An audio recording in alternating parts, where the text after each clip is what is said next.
Yada say ya mwakwaba ebiem do Badwam TV Badwam Jumaderi eso na ye fiada 13 September ye de radio ase baby ode aba bedru na de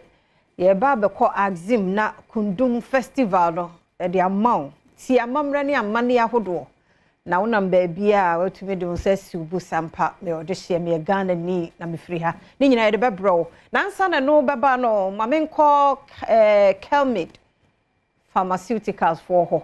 na enuru ahodo BC 56 ene pie leaf ene enuru ahodo a won ye ni hu nkoma nsa na weekend no atimi adimu ye e de amount because ekokotri a woto pa wotimi transfer kra no waje wani but pie leaf no e wo ho e beboa na ekuro nso atu a unze ntade bi horma wotimi hye ti wonya BC 56 ni bi na wo de yesho a hu se kuro na wu de e fe wo ho no se enya makanso ewo ho ene mama BC ti adwam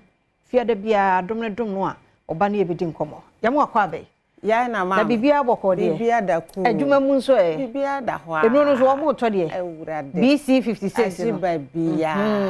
make wa won to bi aha ka kire wo mama me na na se ma onan mo woto na kwaje wo de sa yanka sa ja ene de na wo hwe ye hwe BC 56 na no any pie leaf no na enu akire no ye wo nkwala motofo ade wo ho Ayola's grape water and a mollis baby massage oil so yeah the wasa nkwada and a grape water no so motofo a omoye fun ahye kutu frama obatan bi edman the ban for the ni akota baby na akwala no frama watching nti woman we anetem the baby Ayola's no Ayola's grape water ko pharmacy bi mu a o de kwa akwala no ane grape no so bibi amko tia no but an pay de ye kasafa pie leaf ne BC 56 entiwe yo obapa meda wase na mada yetie fo ne Ghana fo nyina ase abato afini misro bibia se akoma entoyem amen yo Kelmed fo echia obibia media ne mama BC mabo mama BC dia na miamini uti bia akobiara fi ba bia fake sa enne ye begina BC 56 cream so ena pie leaf ointment ne tablet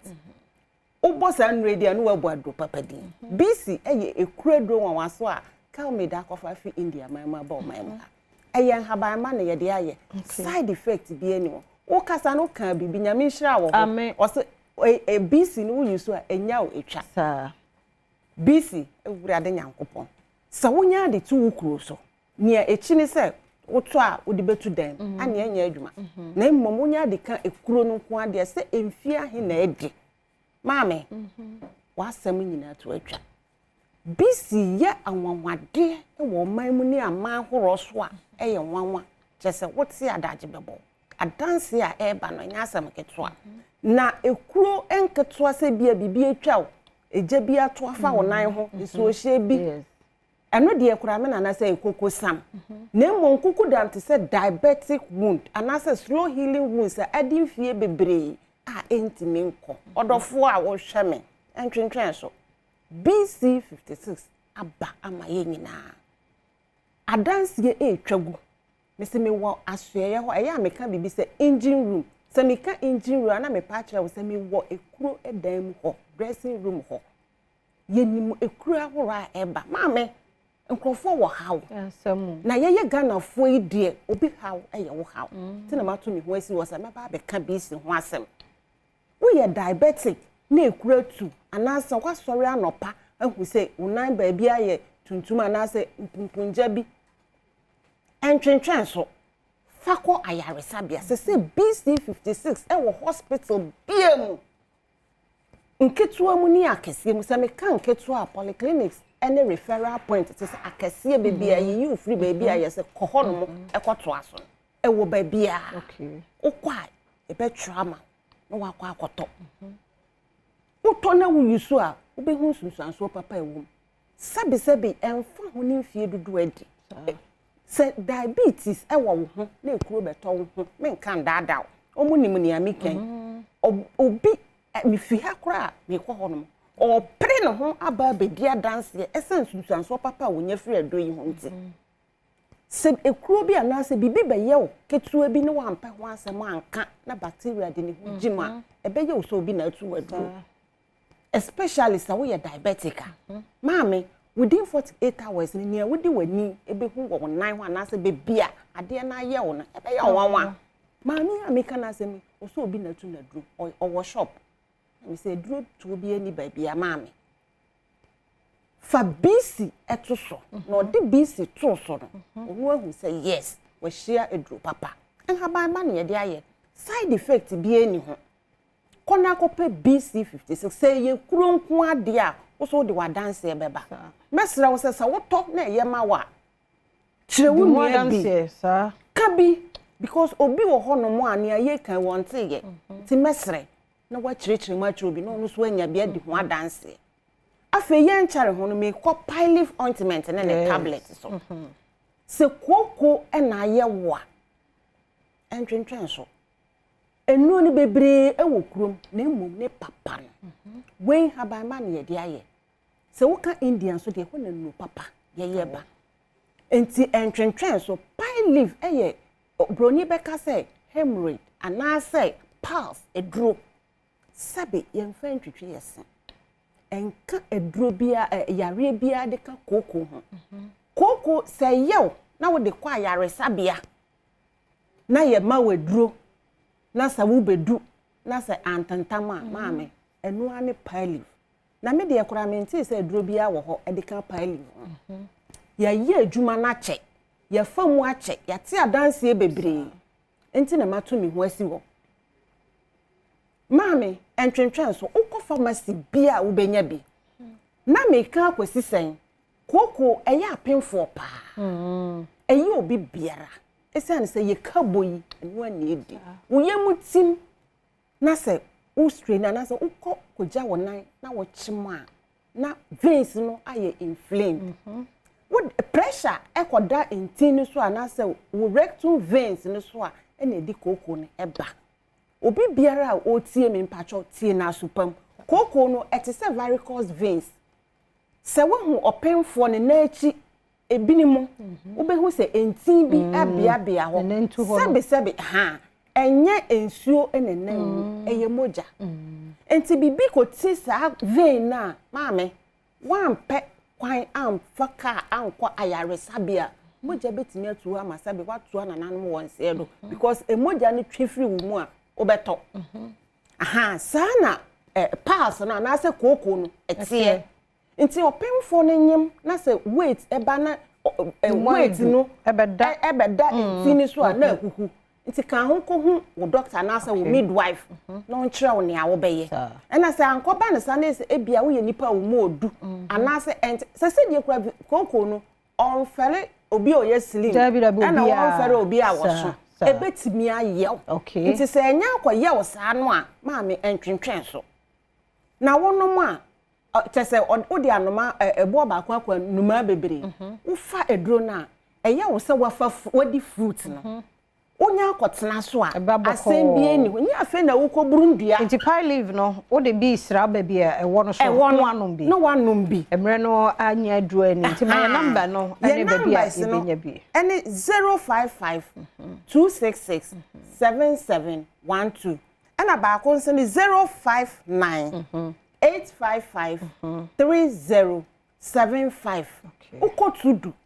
yenua no nkramofo asori dan no ho a ubenya bi adabraka opposite Melcom na plaza okanshi Elohim Adepa house ashamai opposite Menya Krobo Rural Bank ubenya bi Madina opposite Melcom Kofori Dua Gapsin Pharmacy Bano Pharmacy Sunyani Green Light Pharmacy Mose Pharmacy 6 Stars Pharmacy eho ye Sunyani ena ukọ Cape Coast Buse Pharmacy Sankotes Pharmacy, Pena Herbal Shop, and Ashi Pharmacy, Kumasi, Costa Pharmacy, Freddy Men's, Obuasi Smart Herbal Shop. Pharmacy beer wo krum ha, Ghana ha. Amano ba beer bora, ya wo ba beer. Ya da se. Mesume damas. Ya da se papa panty Kelmed Pharmaceuticals na yete won kano BC 56 and a pie leaf. Kokopo de CCA. Ebusuan yi edi won wa wo den 90. Ye celebrate wo mo. Afeno de enchebo. Na nyo bia ne to won tie to won sa de on so be ye ne se bebo mpa ya ma wo nti happy birthday nkoma yankasa yen colleague Christopher Agawu ono aso na etwa mi o ene ne birthday Chris onyame onhyira